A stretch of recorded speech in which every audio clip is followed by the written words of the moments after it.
Nightmare. अगर हम लोग बात करें नाइटमेयर होता क्या है, तो बेसिकली नाइटमेयर हो गया जो डरावने सपने आते हम लोग को कहते हैं नाइटमेयर। तो ये सीरीज का नाम नाइटमेयर क्यों है? मुझे पता है कि जब मैं बच्चा था मुझे कितने बार ऐसे नाइटमेयर्स आए जहाँ पे भूत, चुड़ैल ये सब थे। तो जब मैं ये एक सीरीज बना रहा था जहाँ पे मैं बेसिकली पैरानॉर्मल एक्टिविटीज के बारे में बात करूंगा, तो मैंने सोचा मैं इसका नाम नाइटमेयर्स रखूंगा। तो बेसिकली इस सीरीज में हम लोग हर तरह के पैरानॉर्मल एक्टिविटीज के बारे में देखेंगे, रियल फुटेज देखेंगे। इसीलिए मुझे इंटरेस्ट है ये सब में, तो मैं यूट्यूब पे देखता हूँ रियल वीडियोज जो होंगे उसको हम लोग अच्छे से देखेंगे और समझेंगे कि वो असली है या नहीं इस सीरीज में। तो चलते और शुरू करते नाइटमेयर एपिसोड 1।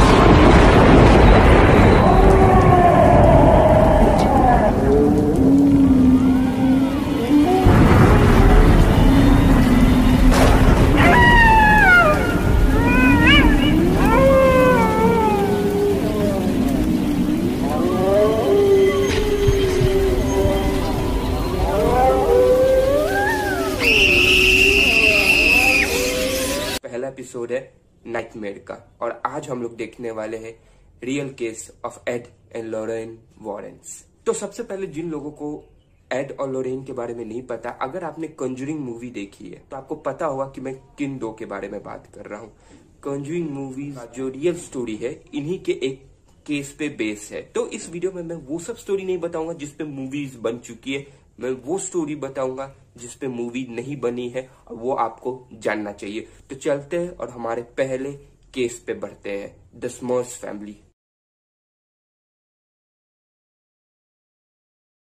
इस केस में एक परिवार है जिसमें 3 सदस्य हैं, जैक, जेनेट और उनकी छोटी बेटी, जिसका नाम इस केस में नहीं बताया गया था क्योंकि वो नहीं चाहते थे कि उनकी बेटी का नाम कहीं आए। इसे 1984 का, जब वो लोग अपने नए घर में मूव करते तब वो नोटिस करते कि उनके घर में कुछ पैरानॉर्मल एक्टिविटीज हो रहे। जैसे घर का वॉलपेपर था उस पे स्क्रैचेस रहते थे, डिस्टर्बिंग नॉइज सुना जा सकता था दीवार के पीछे से। तो जैनेट ने बताया कि जब वो एक रात सो रही थी तो उसको मोलेस्ट किया गया था एक फोर्स द्वारा।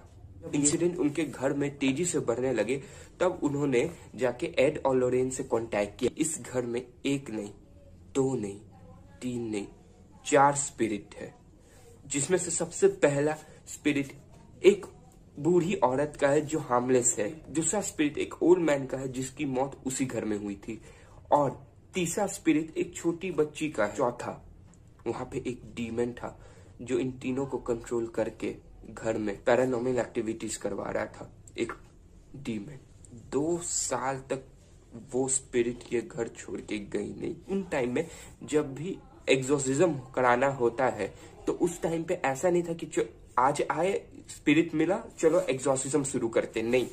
उस टाइम में उन्हें चर्च से ऑर्डर मांगना पड़ता था घर पे या इस व्यक्ति पर एग्जॉर्सिज्म कराना चाहते हैं। परमिशन के आते आते 2 महीने, 4 महीने, 6 महीने, 1 साल लग जाते थे, पर इस केस में 2 साल के बाद इस घर में एग्जॉर्सिज्म हुआ। तो चलते हमारे दूसरे केस पे, डीमन मर्डर ट्रायल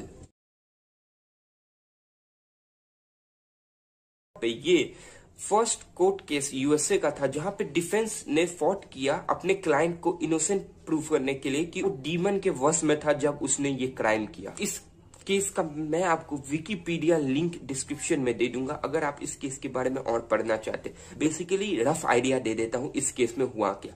यहाँ पे एक व्यक्ति पे केस किया गया था कि उसने अपने लैंडलॉर्ड का 3rd डिग्री मर्डर किया है। एड और लॉरेन ने कोर्ट में बताया कि उस पे डीमन पोजीशन था। As I got to the bottom of the stairs and I went to open the door, I don't remember anything from that point. The next thing I know, I was in a jail cell.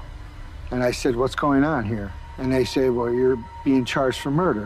I said, well, "What are you talking about?" The trial of Arnie Cheyenne Johnson. This was an internationally renowned case, which was the first time in the history of law in the United States that demonic possession was used as a reason for committing manslaughter. Do you think you'll be able to prove the existence of the devil in court? Truth doesn't require anyone to believe in it. अगला case है वो है union symmetry का, मतलब शमशान घाट का। ये USA में है। यहाँ पे बोला जाता है कि एक वाइट लेडी गोस्ट हॉन्ट करती है इस सेमेट्री को। जिन लोगों ने ये गोस्ट को देखा वो बेसिकली यही डिस्क्राइब करते हैं कि ये रात में नाइट गाउन या जो वेडिंग ड्रेस होता है वो पहन के नजर आती है। और मेन बात ये है, एड वॉरेन ने ये क्लेम किया है कि उन्होंने ये गोस्ट देखा है और उसका वीडियो भी है। सो नेक्स्ट केस है रॉन वैन फैमिली का।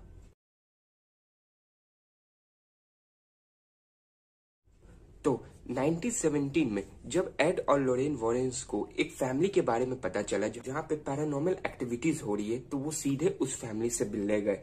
तो जैसे ही वो लोग पहुंचे उस घर में, उनको बहुत लाउड डिस्टर्बिंग नॉइज सुनाई दे रही थी जो दीवार के पीछे से आ रही थी। इनके घर में भी वॉलपेपर्स पे स्क्रैच के निशान होते थे, पानी में खून आता था, पूरे घर में एक डीमन का साउंड एको होता था। तो जब एड ने उन फैमिली से पूछा क्या उन्होंने कोई सेकेंड हैंड फर्नीचर खरीदा है या उनके फैमिली में अभी रिसेंटली किसी की मौत हुई है, उनका जवाब नहीं था। तो एड और लॉरेन अपना इन्वेस्टिगेशन शुरू करते हैं और बहुत टाइम तक उन्हें कुछ नहीं पता चला कि ये सब आवाजें कहाँ से आ रही है। पर एक दिन उनकी बेटी ने बताया कि एक बार उसने ओइजा बोर्ड खेला था। इसलिए मैं बोलता हूँ ये सब बच्चे लोग जो है ना, ये सब नौटंकी मत किया करो भाई। ओइजा बोर्ड आ गया, नया नया चीज मिलेगा तो खेल देंगे। जब मैंने भी नया नया सुना था ना कि ओइजा बोर्ड क्या हो गया यार, नया चीज आ गया, मुझे भी मन किया कि देखने का ये क्या आया।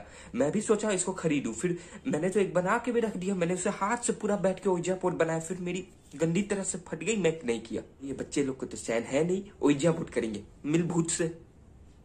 ये मैं क्यों बोल रहा हूँ, वीडियो कंटिन्यू करके। और ओइजा बोर्ड से वो अपने नेबर में उसके दोस्त को बुलाना चाहती थी जिसकी मौत कुछ दिन पहले हुई थी जब उसने ओइजा बोर्ड खेला था। और जब वो ओइजा बोर्ड खेल रहे थे, एक स्पिरिट आया।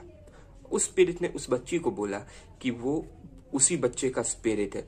पर जैसे ही लॉरेन को इस बारे में पता चला, उन्होंने बताया कि ये स्पिरिट एक फुल ग्रोन आदमी की है। तो जैसे इनको पता चला कि ये स्पिरिट एक फुल ग्रोन आदमी की है, उन्होंने चर्च से तुरंत परमिशन मांगा एग्जॉर्सिज्म कराने का। और उस घर पे एग्जॉर्सिज्म हुआ और फाइनली उस स्पिरिट ने उस घर को छोड़ा। पर उस एग्जॉर्सिज्म ने उस फैमिली पे एक बहुत बुरा असर छोड़ दिया। उसी फैमिली के एक मेंबर ने बताया ऐसा एक्सपीरियंस अपनी जिंदगी में कुछ नहीं किया जैसा एक्सपीरियंस उसने उस दिन किया। थे कुछ केस जो मुझे लगा मुझे आप लोगों से बताने चाहिए थे।